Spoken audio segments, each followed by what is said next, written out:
Hey everyone, and welcome to another episode of Analyzing Historic Photographs. I am Mike B, and today we're going to be going with a Korean War photograph. So that's why I'm playing dress up in a Korean War fashion. And it's going to be a really cool photograph that was colorized. It's on the Forgotten War colorized Facebook page. Go check that out. Not a lot of people follow it. They don't post a lot of stuff anymore, which really kind of sucks, but there's a reason the Korean War is called the Forgotten War, so we're going to try to mitigate that by having a Korean War series on this channel and integrating these Korean War photographs in this series. So I do these videos for a couple different reasons, and I'll just explain to you why really quick, and then we'll get into it.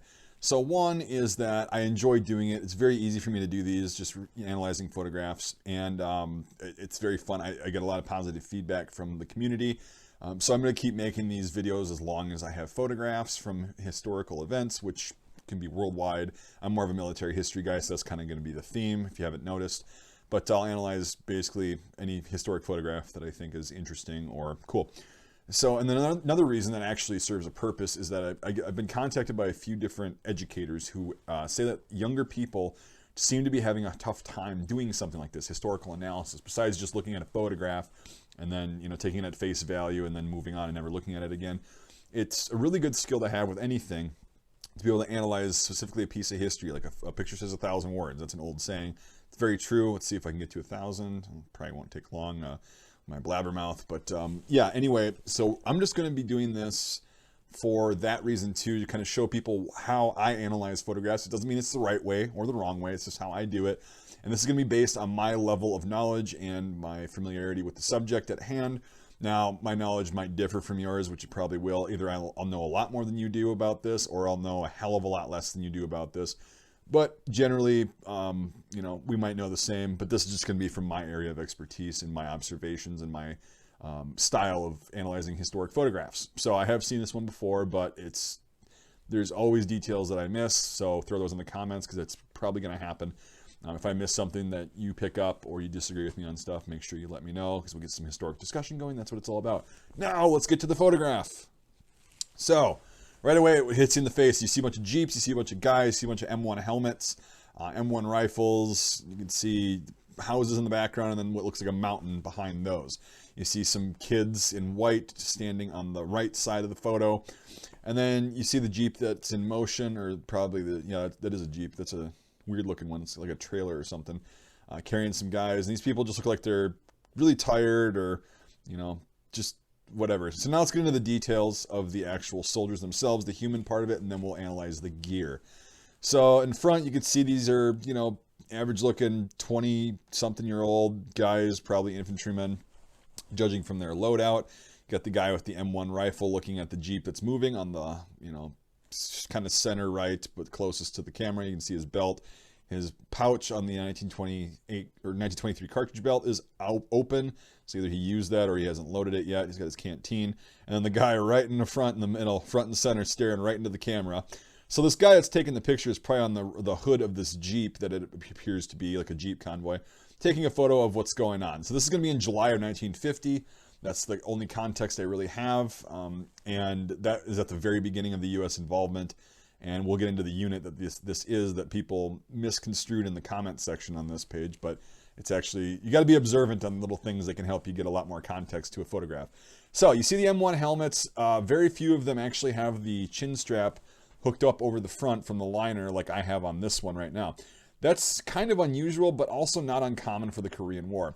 No helmet covers, and some guys have what appear to be elastic foliage bands, or makeshift ones, on their helmets. You see the guys to the left, one guy's looking down. And what's really interesting is the guy that's looking down that I'm talking about, kind of second from the left, front and center.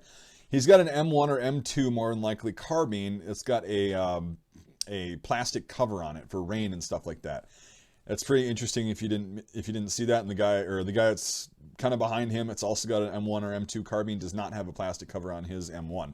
So it's very interesting. Now in front of the guy that's wearing the utility cap, the HPT utility cap, and taking a drink from his canteen or about to, he's got a BAR in front of him. So he's probably the BAR gunner. I can't see his equipment or whatever, but he doesn't have a helmet on. So these guys are probably were in combat or are heading towards it, because they're not actively engaged in this picture. They're kind of taking a rest stop for whatever reason, but their gear would indicate that they were probably just in some fighting and they kind of look tired, and the one guy on the left isn't really shaven that well. So you can see too, the guy that's sitting on the front of the Jeep behind the people in the foreground, it's looking back, also wearing utility cover. He's got his helmet on his pack, and he's got like this makeshift giant foliage net on it. That's a really interesting thing. I don't know if you noticed that. And he's got a bandolier on, and he's loaded to the gills. He's got his pack on, whereas I think the rest of the guys just put their packs in the vehicles and didn't wear them. But this guy is fully loaded.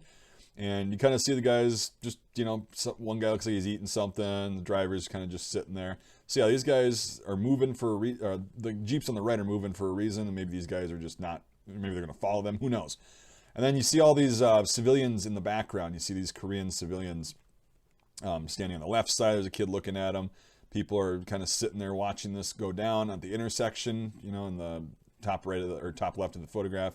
And you see the terraced kind of steps of the mountain, which is really interesting. I think that was for gardening or decoration. Who knows? Most likely for gardening. But anyway, so there's a lot going on in this photograph. I mean, a lot of stuff going on.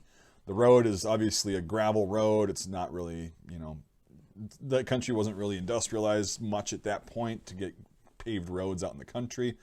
And then so what we see is we think these guys are Marines because of lack of helmet covers, and the utility covers, the HBT ones from World War II, kind of look like an 8-point, but they're really not.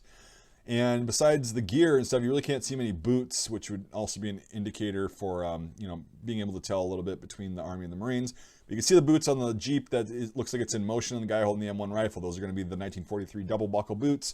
They're going to be extremely common at the beginning and throughout the Korean War. Now, right below his boots are something that gives us some context for at least what that Jeep is, and more than likely what this unit is. You've got 24, which stands for 24th Division, and then it looks like 34th Regiment, which would line up. And then I can't see what's on the right. So on the bumper of that Jeep, these guys are going to be from the 34th Regiment of the 24th Infantry Division, which is the patch that I'm wearing on my shoulder. These guys were the first U.S. troops to actively engage North Korean forces in July of 1950.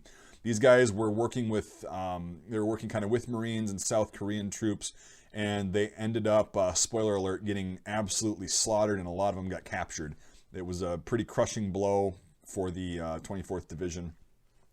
And these guys had been stationed in Japan, which is why they were so quick to be able to jump over to Korea and become engaged with the enemy. So that's what we see out the bumper, and you can't see the rest of them, but it would be safe to assume that these guys are all 24th Infantry Division, which is pretty interesting. That it's a picture of that small group of people that ended up getting absolutely massacred and overrun, and a lot of them captured. So who knows what the fate of these guys in this particular picture are. But there's no way of knowing without having somebody say, "Oh, that's my grandfather," which I recognize, and here's what happened to him. So we can just assume, but we're not going to get into that. So that's really the observations I can see, and kind of the things that we can surmise from this photograph. They're wearing second pattern HBT uniforms left over from World War II, which is what I'm wearing a reproduction of right now. And that would indicate extremely early, and those were worn throughout, where it's still, worn with its July of 1950, so they're not going to be wearing their winter gear yet. All right, that's what I've got for this photograph. If I missed something, which is very likely, especially in this photograph, little tiny details, let me know, and we'll get a discussion going.